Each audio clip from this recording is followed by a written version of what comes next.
প্রিয় বাংলাভাষী, 2024-এর 26শে September Delhi high court একটা শুনানি দেবে আমাদের ইন্ডিয়ার অপোজিশন পার্টির leader Rahul Gandhi, opposition leader Rahul Gandhi সম্বন্ধে।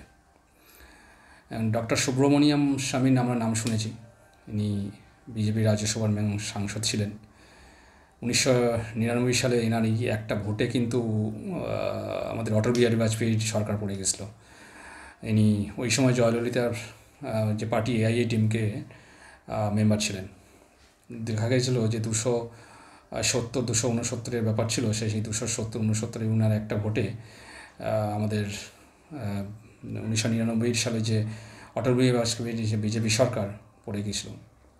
তো সেই ডক্টর সুব্রমণিয়াম স্বামী এখন ফর্মার বিজেপিরই একজন সাংসদ, রাজ্যসভার সাংসদ, এবং তিনি দিল্লি হাইকোর্টে একটা অ্যাপিল করেছেন যে রাহুল গান্ধী নাকি ভারতীয় নাগরিক হওয়ার সাথে সাথে উনি নাকি ব্রিটিশ নাগরিকও বটে।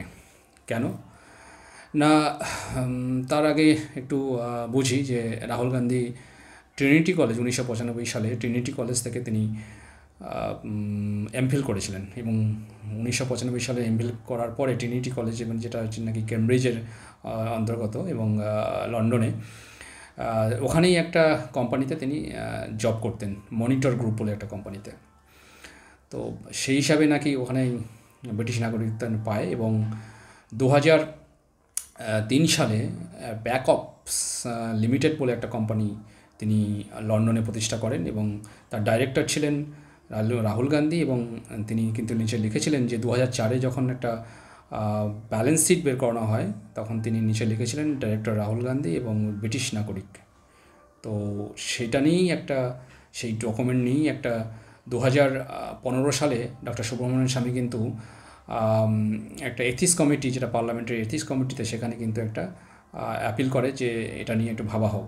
তো সেটাতেও যখন কিছু হয় না, তখন 2019 সালে যখন ইলেকশন চলছিল, তখন হোম মিনিস্টারই কাছে কিন্তু এই রাহুল গান্ধীর এই ব্যাপারটা নিয়ে অ্যাপিল করেছিলেন ডক্টর সুব্রমণিয়াম স্বামী, যে রাহুল গান্ধীকে বলা হয়েছিল যে তুমি এটার পক্ষে কিছু বলো বা কিছু সাবমিট করো, কিন্তু রাহুল গান্ধী সেখানে কিছু করেননি বা বলেননি।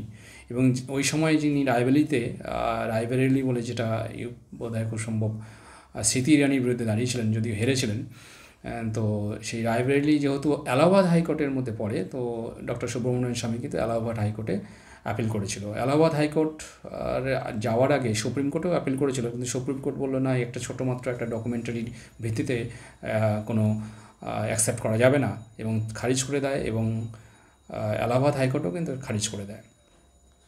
তো এই মুহূর্তে তিনি এই সেম ডকুমেন্ট নিয়ে তিনি দিল্লি হাইকোর্টে অ্যাপিল করেছেন, এবং দিল্লি হাইকোর্ট সেটা অ্যাকসেপ্ট করেছেন। আমরা দেখব যে আর্টিকেল 9-এ কিন্তু একটা মানে আমাদের যে কনস্টিটিউশন, তাতে আর্টিকেল 9-এই আছে যে একজন ব্যক্তি কোনো সিঙ্গেল সিটিজেনশিপ হতে হবে, দুটো সিটিজেনশিপ রাখতে পারবে না। যেহেতু উনি মেম্বার অফ পার্লামেন্ট এবং অপোজিশন লিডার, যদি 26শে সেপ্টেম্বরে দিল্লি হাইকোর্ট এটা বলে দেয় যে না, উনি ব্রিটিশ নাগরিক, ইন্ডিয়ান নাগরিক সাথে সাথে ব্রিটিশ নাগরিক, তাহলে কিন্তু ওনার এমপি ক্যান্সেল হয়ে যাবে। কারণ আমাদের আর্টিকেল 9-এই আছে যে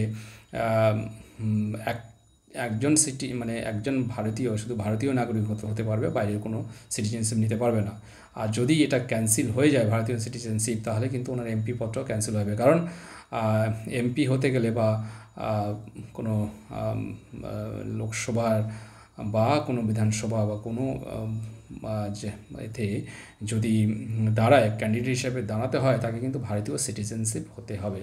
তো যেহেতু তিনি ভারতীয় সিটিজেনশিপ থাকছে না, তখন কিন্তু ওনার এমপি পদটাও যাবে, অপোজিশন লিডারের পদটাও যাবে। তা আমরা এই 26শে সেপ্টেম্বরের দিকটা তাকিয়ে থাকবো, দিল্লি হাইকোর্ট কী বলে। নমস্কার।